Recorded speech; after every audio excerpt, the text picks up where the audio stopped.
I've never met somebody with a fantastic life who did not completely and utterly believe in themselves. I've never seen somebody massively succeed and they didn't believe in themselves, ever. I've never seen somebody who just allows life to happen to them and become blown off course by some sadness, end up doing massively monumental and important things. I've never seen it. And if she leaves me afterwards, let's say she just likes to leave men, I don't care. I'm still working. You're still crying. You can't possibly ever beat me. I'll continue to beat you into eternity, as will my bloodline. You will sit and pay the price for the rest of your human years. Even your ancestors above you are disappointed in you, and your offspring for the rest of your lineage will look up and say, my great-great-great-grandfather was a loser because I broke his heart, and now we've been broke ever since. Yeah. I wake up every day and I think, how do I make my life better? Nobody else wakes up each day and goes, how do I make Andrew Tate's life better? So if you're not the person who's waking up every day going, how do I improve my existence? Then nobody is. Nobody on the planet is considering improving your one spin on Earth. No one else cares. Nobody else cares. So if you don't care, then you're fucked. So you need to wake up and care. And it's amazing to me, like you're saying, how did I find my mentors? I just tried a bunch of them. Like when I had no money, I would try very hard I'd listen to lots of different people, or I'd try different things. And I wasn't scared to invest in myself because I understand that, look, if he's taking time out of his life, then I need to reward him for it financially. And I tried very hard and I listened and I paid attention and I was never lazy. I don't believe there's a person on the planet who pays attention, tries their best, is never lazy, is on time, works hard, has a mentor, and is giving it his all, who isn't rich. I don't believe it. I think that if you do all those things, you're rich. And if you don't have any money, you're missing one of those key elements. Now you can fool yourself and you can fool everyone else and you can pretend you're doing them, but if you're truly honest with yourself, am I finding people who are trying to teach me what I want to know, and am I trying my best? And the answer is fucking no every time. Just even being around people with money, it's just a good place to be. I'll give you an example. I was in Romania and I have the largest car collection probably in Romania. I have 28 supercars, everything you can name. And I went to a town called Cluj-Napoca. It's on the border of Hungary. And I drove there in my Chiron and I parked up and a kid came up and he said, hey, can I take some photos of your car? I have a car spotting page. I was like, yeah, whatever, cool. And he goes, yeah, okay, I'll just be a few minutes of this. So he took a bunch of photos and he come up to me and goes, hey, do you want the photos? And I was like, not really, I've already have photos. And he goes, oh yeah, okay. Well, if you want them, here's my email address. And I said to him, why do you do this? Like, you spend all day standing around taking photos of other people's cars. Is that not a waste of time? I thought it was a waste of time, but I was wrong. He goes, oh, well, I skipped school and I skipped college because I knew if I take pictures of expensive cars and email them to people, I'll have email addresses of the richest people in Romania. Yeah, smart. I was like, you're clever. I ended up hiring him. He works for me now. Yeah. I was like, you know, I like you. He got himself a full-time job that day. So he understood, be near the money. I have no money. Money's over there. Well, let me get closer to it. Like, no point staying over here on my fucking own. Let me at least get closer to it. That was a 17-year-old kid. Now he's making 10 grand a month in Romania from me. So like, at least being closer to it. So that you're right. People should, even if they haven't got a penny in the world, should be going to these meetings about real estate, about investing, that especially if it's cheap, they should go. Just meet other people who at least have money. Have conversations about money. Talk about it. How are you going to get what you don't talk about? I will say this because I say it on every single podcast. If they lock me up for some insane bullshit, The Matrix has attacked me. if I carry on at the trajectory I'm carrying on, they're going to put me in jail because I'm too influential. For the people watching at home, they just need to sit and understand that the system does not make rules for the good of you. It makes rules for the good of the people who make the rules. And a lot of the life paths laid out to the average man at home today is not for their own good. It's only going to lead them to depression and misery. There's no evidence in my files. I've done nothing wrong. Everybody knows I'm innocent. This is a huge injustice the way we see it. They should not be detained at this point. There are not even charges filed against them. People are trying to set him up to look like he's something that he's not. They best get this guy, because if he comes out and he's free, oh my gosh. Can you imagine if he comes out and he's free, what his first life is going to be like? It could break the record. It'll be the talk of the world on how many people, it'll be banned in countries. It'll be feared, because if you go after a person like this, you better have proof to arrest them or get them. You don't go through somebody like this because they become a big figure and their message becomes bigger, specifically to the people that didn't listen to it before or hated it. They're going to say, why are you trying to silence this guy? And you don't think Andrew's going to come out telling the story? go do something that's painful, whether it be from physical pain or fear. And most of the time, if you can find that and go towards it, go looking for that pain, especially at that young age when your testosterone's so high, then you're probably doing the right thing. You're probably on the right path. Do that. Bro, they're gonna be pissed.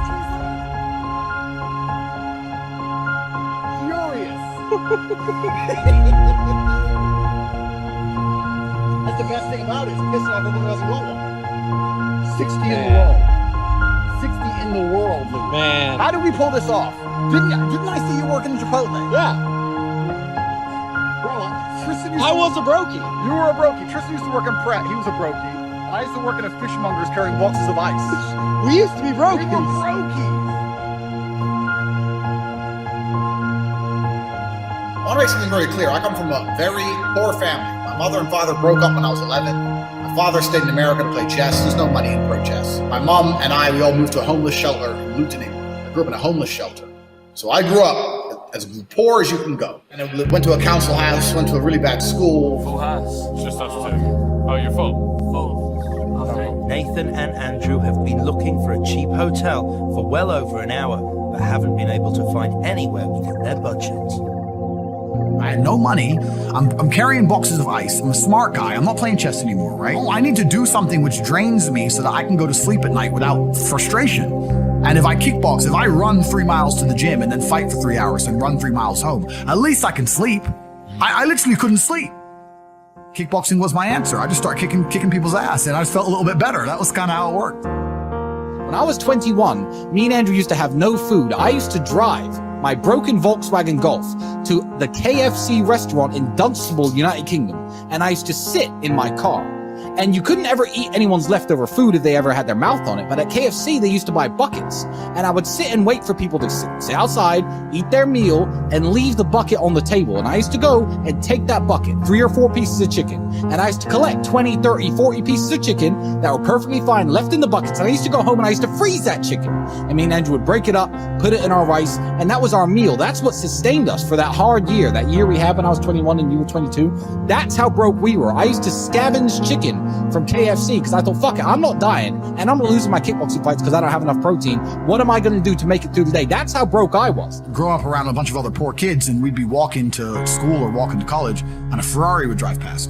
And they'd go, oh, cool, Ferrari. And I'd say, doesn't that annoy you? And they're like, what do you mean? He knows, he's hacked the matrix. Don't you see? How does he have 400 grand for a car? He knows something we don't know. Aren't you annoyed that there's people out there living a lifestyle that we can't ever aspire to? We're never gonna work a job and pull this off. Doesn't this bother you? And they all be like, no.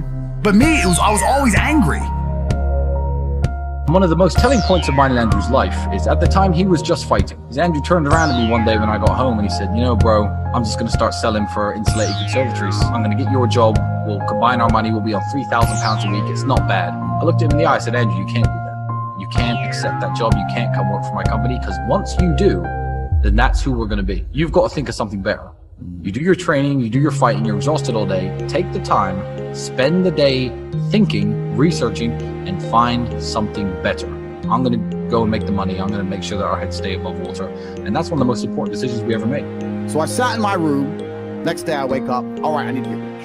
And I'm starting from nothing, right? So I get on my laptop and I start Googling, what is money? Where does it come from? How does money work? And then I started learning about fractional reserve banking, the Federal Reserve, how it's not linked to gold anymore. I didn't even understand how banks work. I didn't understand any of this shit. I started looking it all up and I spent a good 3 or 4 days studying. And then I got really angry because I realized that money is bullshit. It's all a lie. It's printed from the sky and I still don't have any. Are all the no Bugatti people poor? Of course they are! Are we all like landowners poor? Yeah. Oh shit! This thing goes!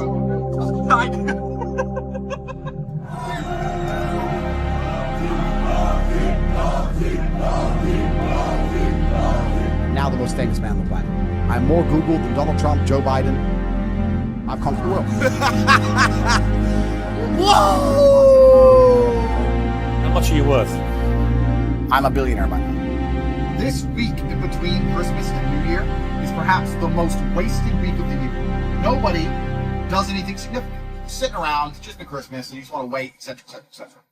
If you start at the same time as everybody else, you don't have an advantage over everybody else. They're going to run a race. You want to go first, don't you? So do you have to wait for the calendar to reset because you really need that little bit of extra motivation to not be a lazy piece of shit? Do you need to see a number 1 on the calendar to get up and get your work done? The winter's New Year. The winter's New Year begins directly after Christmas because you have Christmas Day, you sit around with your family, you eat food, you listen to your aunt, you see that cousin who thinks they're successful. Oh, actually, you just got into college. Imagine getting into college. If you work hard while everyone else is resting, for some reason, that work you do is double as powerful. God is watching the work, and he has a big pile of benefits. And he's saying, who's doing work right now so I can give them some benefits? And on a normal day, X amount of billion people are doing work, so he hands out some benefits. But on a day when everyone else is being lazy, when you do work, when he divvies up the benefits for the work, you're going to get more for it. So right now, we're in a time vacuum. We're in a period of time, the days between Christmas and New Year, where everybody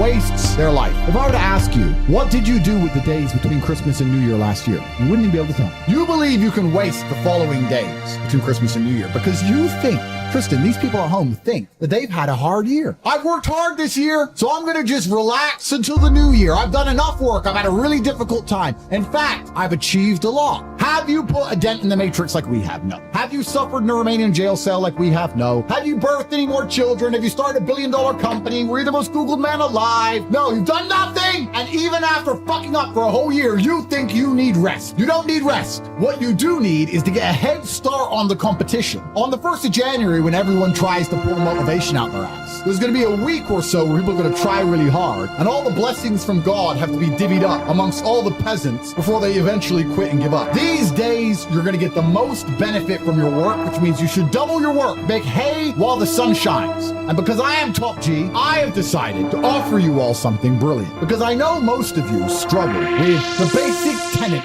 of dedication and motivation and concentration. You have TikTok brain. Your mind has been assassinated by the algorithms. This is the average person's life. Gets his phone. TikTok, TikTok, TikTok, TikTok. Girl on Instagram. Hi. She doesn't reply because he's losing. TikTok, TikTok. Porn.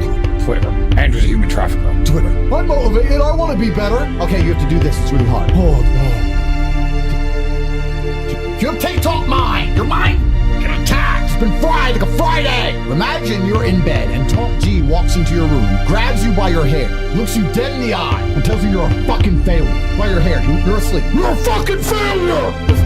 And I dragged you to the gym, and I stood over you while you're on the machines. Puny 2000. You're on the puny machine with the lowest weight. Eventually, after X amount of hours in the worm gym, you might move on from the Punifier 2000 to the real man's machines. Point is, you can do it. You just need someone to make you do it. And I'm not going to fly around the world grabbing you all by your hair. But what I am going to do is give you an opportunity where you can be forced to dedicate yourself for once in your life. During these days, between Christmas and New Year, I'm offering a special package for the real world where you get 2 months for free. You get access to an accountability manager and you get access to the real world platform. So instead, you have to be a man. And when a man says he's going to do something, he does it even if it's hard.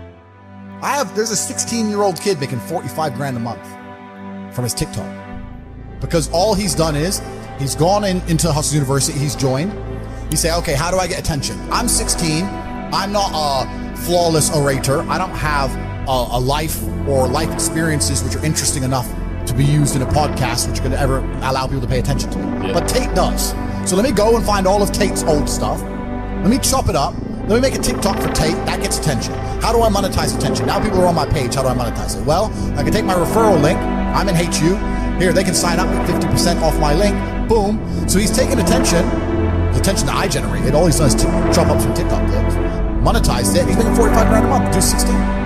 Bro, so like it's crazy. So there's so much money that can be made, but you have to find a way to get attention in the first place, right? That's the hard part. And if you look at a lot of companies, so many of them have huge profit margins, but they have to spend all their money on advertising to sell a new product, and then the margin gets wrecked because they have to get attention the old-fashioned way, which is advertising. And that's a very expensive way to get attention, and to find another way, and it's difficult. That is the only hurdle between being broke and bring $1 billion. Attention. How do you get it without embarrassing yourself and being a jackass? Because no one buys from a clown, right? Mm-hmm. So me, I'm lucky because I've had a very, very eclectic life, and I'm good at speaking, and I have a good memory, and I have a lot of stories, and I can sit and tell people, and I can talk in a way that make people know I know what I'm talking about. So that's how I get attention, right? Yeah. But if you don't even have that, then it's difficult. It's hard. You got to find a way. And I don't exist in a vacuum. The educational system exists in a vacuum. because the loans that they'll give you, you can only spend on that education. If they were to open it up to fair market, nobody would go university. If they're to say, here's 50 G's, you can buy Bitcoin, you can start a business, you can put a house deposit, or you can buy a degree. Who's going to choose a degree? No one. So they deliberately link the loan to the education and say you can only have one with the other, because then they don't exist in a fair and open economy, because they wouldn't be able to succeed in a fair and open economy, because they are selling a scam. They're selling a lie. I exist in a fair and open economy. You don't have, if you spend $49 with HU, you can spend that on anything else. You can go buy Snickers, and man, people are saying Bitcoin's a scam. People are saying some of the most fundamental, rudimentary, new financial systems on the planet, like the blockchain, are a scam. There's always someone who's going to say something's a scam. There's some people who are negative, and the reason that people are negative like that is because it is a disguise for their laziness. If they say something is a scam, they don't have to try. Yeah. Right? If they have to, I'm not saying HU is going to instantly make you rich. You have to work like you do on anything else of value. You have to get in there and try. If they get in there and they don't want to try, what's the first thing they're going to say? Scam. I joined. He told me to do something. It takes an hour and a half. I'm lazy. Scam. That's it. That 16-year-old kid making 45 grand, he's making TikToks all day, every day. He's working. Like, he ain't getting money for free. He's sitting there finding videos, chopping them up, making them entertaining, adding the fucking titles that he's working for. Not that. A lot of people with no money are really, really arrogant. I know a lot of broke people who are very arrogant. They'll come along and go, I think that's a scam.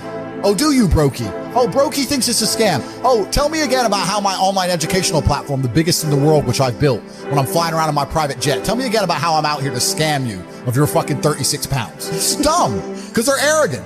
And their arrogance is a shield for their laziness. People will shield laziness with anything. No one wants to admit they're lazy. So they'll shield it with disbelief. Ah, that's a scam. Or, I don't work hard, I work smart. Bollocks, more cover. Just anything it takes to say, I don't want to work. Do you believe in that? Work smarter, not harder? I believe in both. Yeah. But there's a time when it comes to work smart. And most people are trying to do the smart work before they do the hard work. It's kind of like talent, right? You don't notice if you're talented at something until all the hard work's done. Yep. I could be the most talented tennis player in the world, but I don't play tennis. So if I go down the tennis court, Joe Schmo's going to smoke me. I don't get to see my talent until I've worked so hard that I'm in the top 1%, and now I'm beating them because I have some God-given gift. Yeah. You understand? Yeah. You have to do the hard work first. If there's no hard work, there's no smart work. So someone's going to sit there and go, I work smart, I don't work hard, so I only have to work an hour a day. If working smart gets you a lot done in an hour a day, then you should work smart for 12 hours a day and get 12 times the work done. I am absolutely and utterly a believer in hard work. I'm a proponent of hard work. I have all this money and all I do is work. My entire life is work. This podcast is work. I'm getting in the car and going to another meeting, work. I'm going to fuck a bitch. That's work. She's going to be on my arm at the fucking Cannes at the film festival. That's more credibility. I consider it work to fuck her. That's work. I want to go to the gym so I'm in good shape. Work. It's all work. My entire life is work. And people don't want to look at life that way. They want to talk about work-life balance and being lazy and all this crap. I don't believe in any of that. I believe in, if you want to win, you have to outcompete the man who's prepared to do nothing but work. It's player versus player. If you're going to sit there and go, I don't want to work more than an hour a day, well, the guy who does want to work more than an hour a day is going to beat you. And no matter how smart you are, there's always a smart dude who's doing the same smart work you are for more hours than you're doing it. That's just the nature of the game. And this is why we talk about things like passive income. Passive income's a fucking scam. I'm tired of people coming to me saying, I want to make passive income. Look, everyone loves passive money, right? I make money as I sleep. I get it. You need to de-link your time to your money, because if you're only working for money, you run out of time, you can't make enough money. I understand all those principles. My point is, if you have no money and you're coming to me saying, I want to make passive income, why are you not making active income? Get up off your ass and work first. Because there's no such thing as completely, truly 100% passive. You're going to have to check on it. You're going to have to maintain it. You're going to have to find a new tenant for that property. You're going to have to make sure that DeFi crypto farm you're in doesn't go to zero. It's not a rug pull. Yeah. You're always going to have to keep an eye on it, right? But the idea that people with no money are already so concerned with making money without work is amazing to me. You should be worried about active income. If you show me, if I'm a brokey and you show me how to make $1,000 an hour, I don't sit there and go, okay, but how can I make that passive? I go, cool, I'm making $18,000 a day because I'm going to work. Dude, you don't need to worry about passive income until you have no more time. I look at passive income because I have 18 hours a day I work. When all 18 of those hours are done and my workload still isn't finished, I have to find a way to make some of those income streams passive, either via staff or whatever else. And that's how I work smart. I use all of my time, and when all my time is done, now I have to become more efficient so that I can get more done within the same time frame. To sit there and say, I don't want to use my time, so I want passive income is dumb shit. The 16-year-old making 45 grand a month, if he was to sit to me and go, I don't want to make the TikToks, I want someone else to do it, make it passive, that he wouldn't make any money. He's just working. You have to just work. At some point you have to bite the bullet and just work. So when someone comes to me talking about passive income and they're a brokey, I'm like, you are just lazy. You are lazy. You will never get anywhere. Lazy people never get anywhere in life. Doesn't matter what it is. Doesn't matter if it's tennis or money. If you're lazy, you're never going to get there. But also diversification becomes very easy when you have a good team. It's amazing. Every single thing I talk about ties back to things we've already talked about before. We talked about having good people around you, right? So how can I run all these casinos while I'm not even there? Well, I got people around me who can do things for me. I got a good team of people. If you start with a good team, you're going to make it. That's really true. Brotherhood in and of itself is so valuable. If you sit around with 20 people and none of them are lazy and none of them are snakes, you're going to be fine. So you need to have people you can, give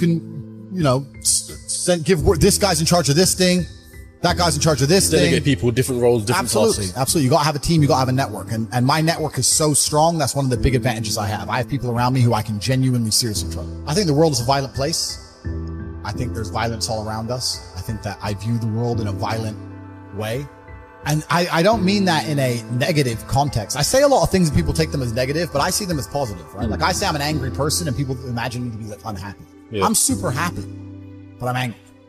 Angry is motivating to me. You can't sleep if you're angry, so you better work, right? So I'm an angry guy, but I'm a happy guy. And I see the world as a violent place. I've always seen it as a violent place. If most people look at a tree, they see a beautiful tree, right?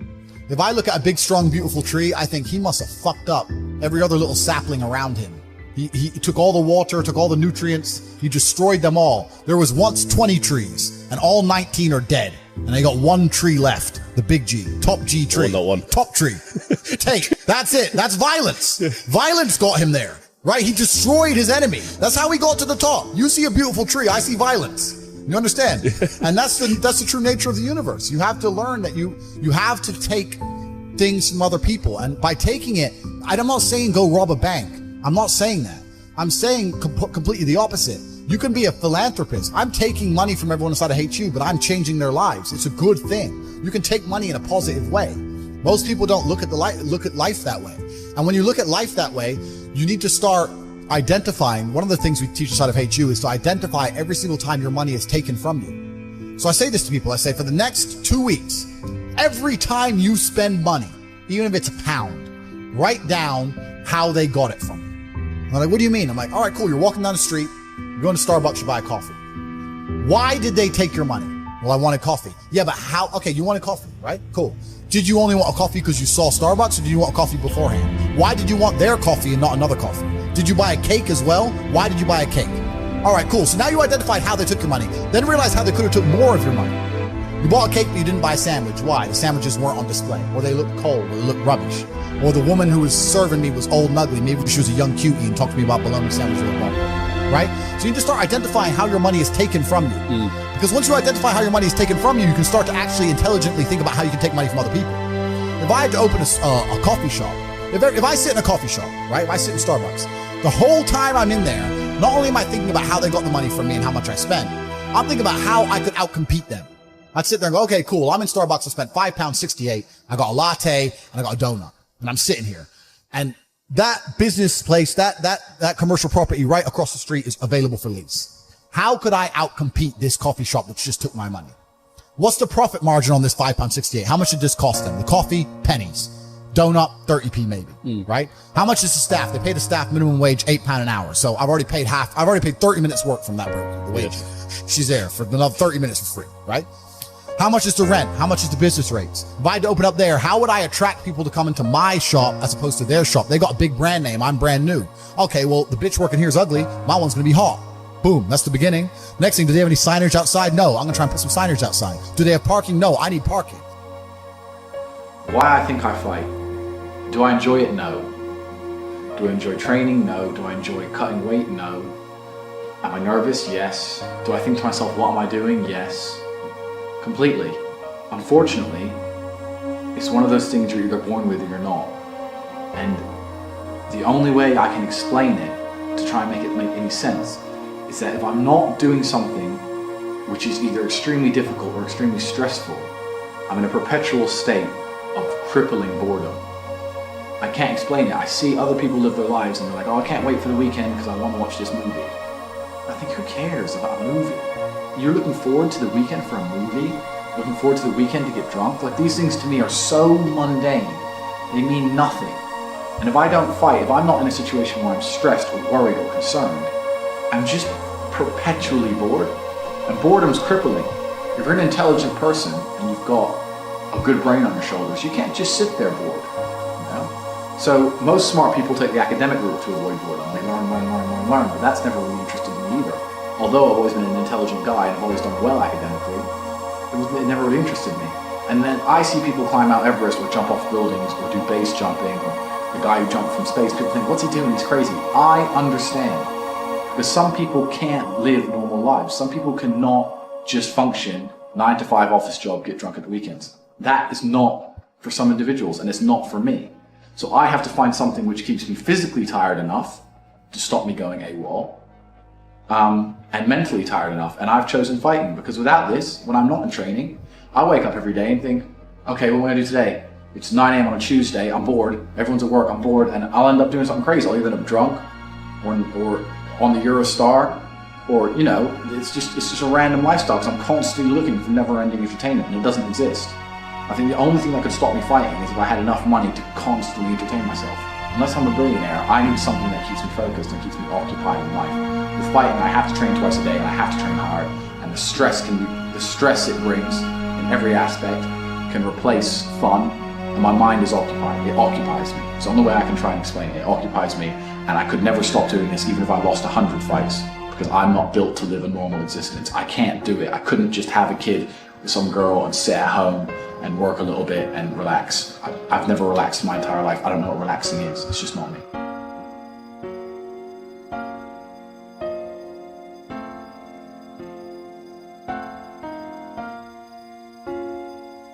I was a 4-time kickboxing world champion. For 12 years, I trained 5 hours a day, 6 days a week. And I was motivated to train probably about 25% of the time. The rest of the time I went because I am disciplined. You don't feel like going through that shit on a Wednesday morning when you wake up, but you have to do it because you're disciplined. You're either a disciplined individual or you are not a disciplined individual. There's a difference between want and want. And I say this all the time. People say to me, I want to be rich. And I say, okay, well, I want to be able to ice skate, but I don't want to be able to ice skate enough to go learn how to ice skate because I can't be bothered. I mean, surely if I could click my fingers and be a figure skater, I'd click my fingers. Who wouldn't? But I don't want to actually go train because I don't want it enough. And this is the exact point with money. Everyone wants money put on their lap. If you truly wanted money, you wouldn't be able to sleep until you fucking had it. And this is the point. Because when I had nothing, I couldn't be distracted. You couldn't distract me from what I wanted. That's who I am. If I want something, I'm going to get it. I do not need to be motivated. I'm a disciplined person. If I allocate X amount of time to work, I'm going to do it. But that is the bottom line answer. It's discipline. You're going to have to work when you don't feel like working.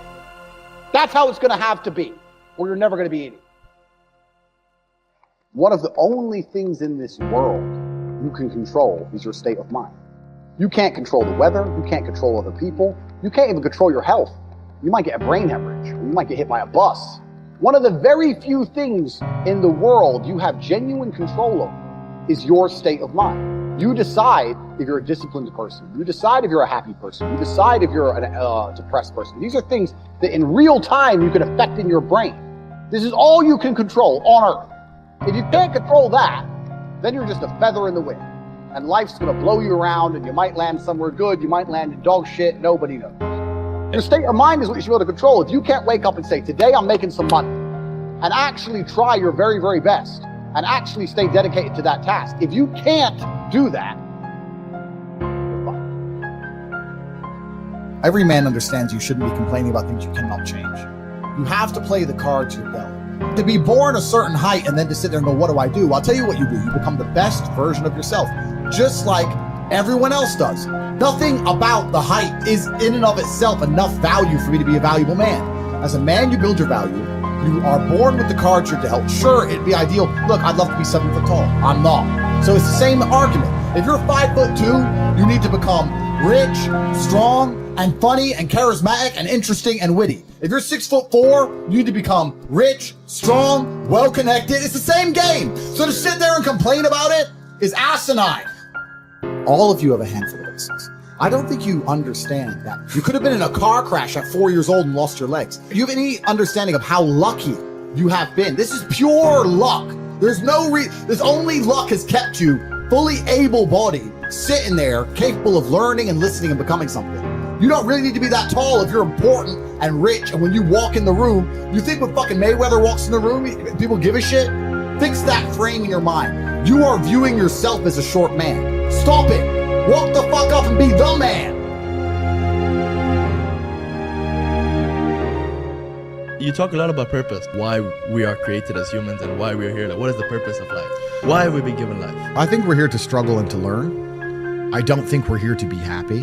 That's why when we keep going back to the happy argument, I've always found that kind of frustrating and annoying. Yeah. And someone goes, oh, but I want to be happy. Why? Why do you want to sit there and laugh? Like you were happy your entire childhood. That's your happy days. You're allowed to be happy as a kid. Right. It's all over now, right? You're a man. You have responsibilities. I think we're here to do important things, and important things are going to be difficult, and they're going to be hard, and you're going to get frustrated. But that's what gives you purpose. I think we're here to struggle. I think we're here to endure pain. I think we're here to just see how hard we are to kill. I think that going through terrible things and living through them and coming out the other side is one of the most fantastic things about being human. I think that it's almost like once you understand what life is really about, there's no emotion which isn't enjoyable. The only emotional state which can be seen as detrimental is feeling nothing at all. But if you're sitting at home and you're feeling truly heartbroken, at least you're feeling something, right? And I think that's the whole part of being human. I think we're here to struggle. I think we're here to go through pain. I wake up each day and go, what can I attack? What problem can I solve? And look at history. Why did Genghis Khan wake up and want to conquer the whole world? Why did Napoleon conquer the world? Why did Alexander the Great conquer the world? Just wake up and just say, give me this, give me that. I want all of it. Yeah. There's an army there. They're really big. We're better. It's intrinsic. You need to go and conquer. That's the purpose of life. Do you believe that God created us? So why did God create us to struggle? Because if you don't struggle, you don't learn. God created us to learn and understand ourselves and understand other people and understand the world. And what did I say earlier? I said that you don't learn a lesson without pain. So you have to struggle to learn anything. There's only two ways to learn things, the hard way or the harder way. If you're smart, you can learn the hard way. But in my experience, 99% of the planet only learn the hardest possible way. If you want to feel happy inside of yourself, and you want to feel content, and you want to feel stable inside of yourself, you need to live true to God. And I'm not saying you can't drink a little bit of alcohol or not party or not have a little bit of fun, but you have to be a good person. I don't believe in the societal paradigms in which they have tried to construct this idea of happiness. I don't believe or subscribe to the way that happy and sad is currently understood by the masses of the population. I think if you're anything less than absolutely distraught, you are happy. You're a version of happy. It's like saying gray is a version of black, right? No matter how light the gray is, you can still call it a version of black. And unless you've gone through an event, which hopefully doesn't happen too often, like the passing of a family member or something that's truly destructive and detrimental to your mindset, besides these events, which hopefully only happen a few times in your life, you should be happy. If you're not crying or paralyzed in silence due to the absolute magnitude of a detrimental circumstance or the absolute magnitude of a negative event, then you are a version of happy. So I am always happy is the short answer. I don't believe in not being happy. I don't believe in not saying to myself I'm happy. I'm always a version of happy. And this idea of chasing happiness and always being concerned and preoccupied with how happy you are is actually the biggest mistake that a lot of people make, I think, in the world today.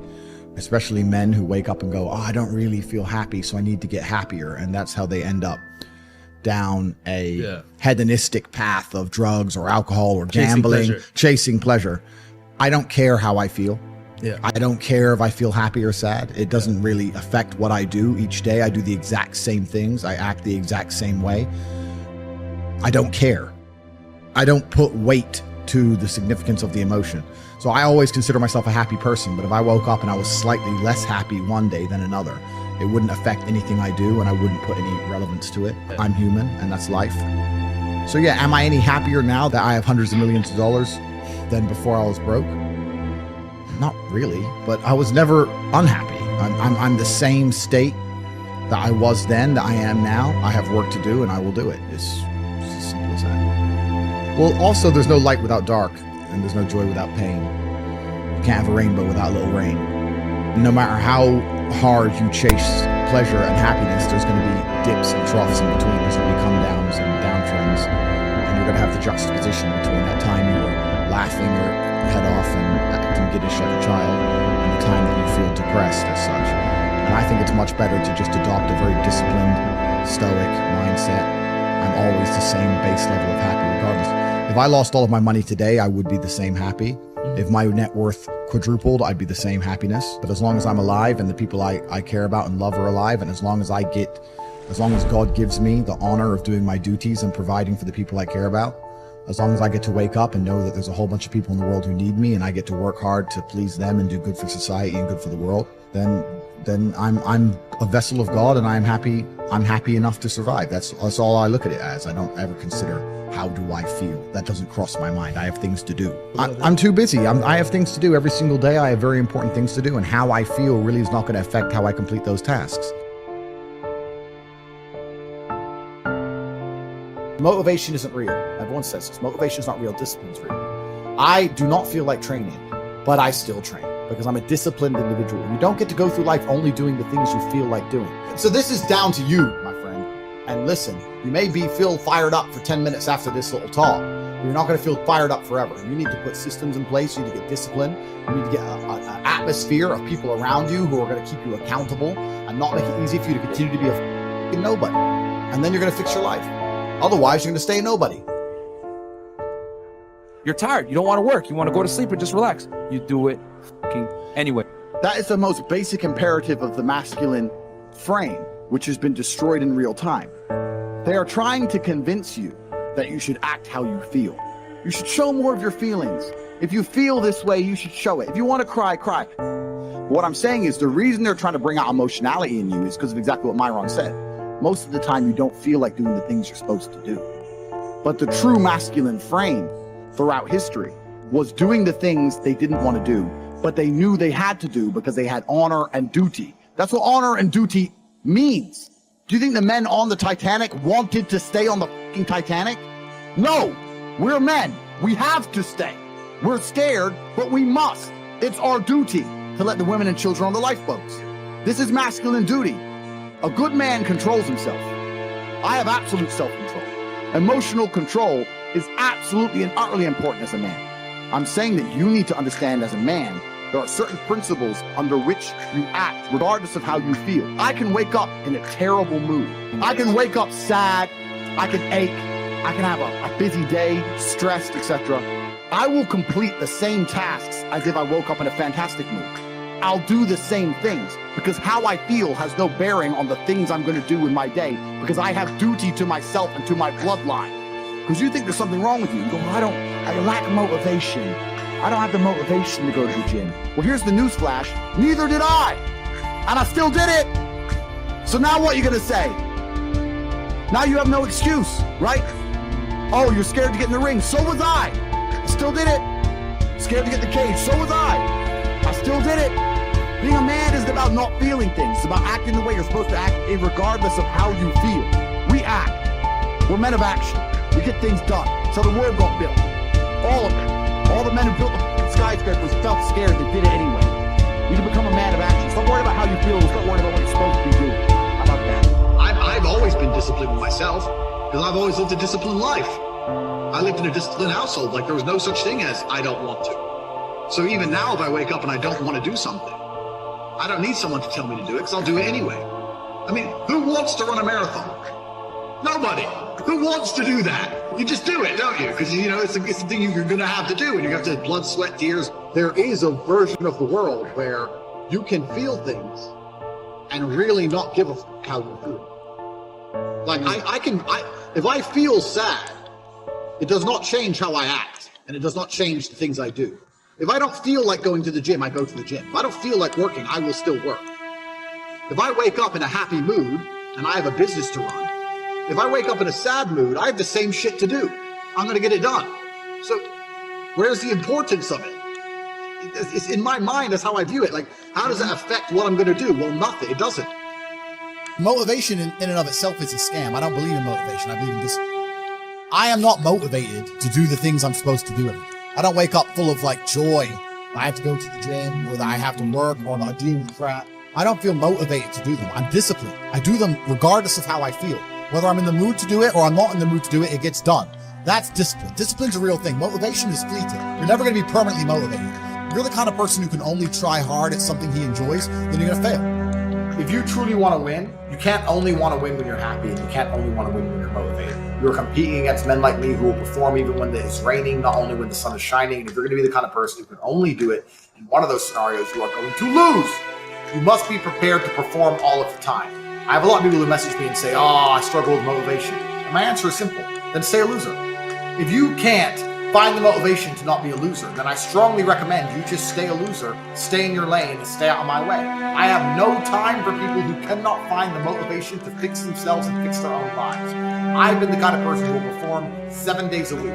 Doesn't matter how I feel, doesn't matter what's happened, doesn't matter if I'm happy or sad, things must be done. This is the mindset you need to adopt if you want to be a winner. I think a man should have absolutely no interest in whether he's actually happy or not.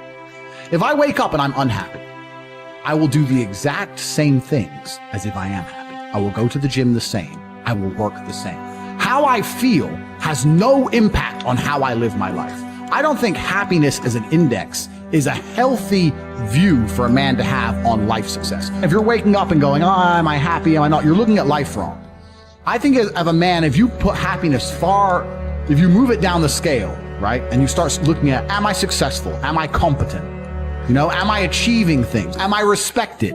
If you start to look at these indicators of your life, you're going to end up being happier without actually analyzing if you're happy or not. You have to just work. At some point you have to bite the bullet and just work. Working harder is never going to not help. No matter what scenario you're in, working harder is never going to not help you. And it's amazing that I give different versions of the same answer for 99% of the questions I'm asked. Work harder. If you have a problem, whether you're broke, whether you're out of shape, whether your friend dies, whether your girl leaves you, whether you're depressed, whatever it is, working harder is almost always the answer. So you know what you need to do. You need to do it. And what's amazing, again, it's kind of like the antidote. If you take the antidote before the poison, then you never get sick in the first place. If you're always working as hard as possible, if you're always working your ass off and trying to be the best version of yourself every single day, then you never get sick in the first place. You're already working, you're already taking the antidote. So things can't attach to you, they can't get hold of you. Working hard is the antidote to everything. So why don't you just do it in advance? Why don't your life just become work like mine? Why don't you just dedicate yourself to a cause and get up and do what you're supposed to do every single day? I can't stand quitters. So if you're the kind of person who's gonna quit because it's hard, I don't even want your energy around me, right? You need the people who don't quit. I don't quit. Every single facet of my life is testament to the fact that I don't quit. I didn't quit. So that's the difference. When it was hard, I did it anyway. That's who I've always been. And if you don't have that kind of tenacity, you're never going to be anything. So I'm indefatigable. Do not give up. Do not get tired. Do not quit. That's what they want. That's what the enemy wants from me. They want to try and win a war of attrition. They want to wear me down and hope I quit and give up. I am not that guy. I'm not that guy. I'm the guy who keeps going. And if you're truly indefatigable in life, and perspicacious, that's my favorite saying, the one I say all the time, unmatched perspicacity coupled with sheer indefatigability makes me a feared opponent in any realm of human endeavor. It's absolutely and utterly true. If you pay attention to the things that are happening around you and you do not quit, you will be a dangerous opponent in any realm of human endeavor. It doesn't matter what you try and do. I'm a man who lives true to God and says what he means and means what he says, and I know the things I say are good for society and good for the world. I didn't put a fucking magic spell on anybody. The reason people listen to me is because they like what I say and they know that I'm telling the truth. That's the reason I am here. And I'm going to continue to do that. And there's nothing anybody can do about it. For the people watching at home, they just need to sit and understand that the system does not make rules for the good of you. It makes rules for the good of the people who make the rules. And a lot of the life paths laid out to the average man at home today is not for their own good. It's only going to lead them to depression and misery. We were very, very poor. Me, my mother, and my brother, when we moved to England, we grew up in a homeless hostel. So I grew up at the very end of the socioeconomic ladder. I had a worse start than 99% of people. But I lived my life when I was poor, furious at the fact I was poor. Because my ego, and I'll be honest, my ego is at a point where I didn't understand how other people can afford Ferraris and I can't. I would be 18, walk into college, and a Ferrari would drive past, and it would ruin my week. And everyone would be like, what's wrong with you? And I'd be like, don't you see, this fat fuck can buy a Ferrari and I can't. Why? He's not a better man, he's not a better person than me. I'm just as good as him, if not better. I couldn't stand the fact that there are people who could do things I couldn't. So this gave me unlimited motivation to get rich. Now I found a way to get rich, and I believe that anyone who really, really, truly wants to get rich will get rich, one way or another.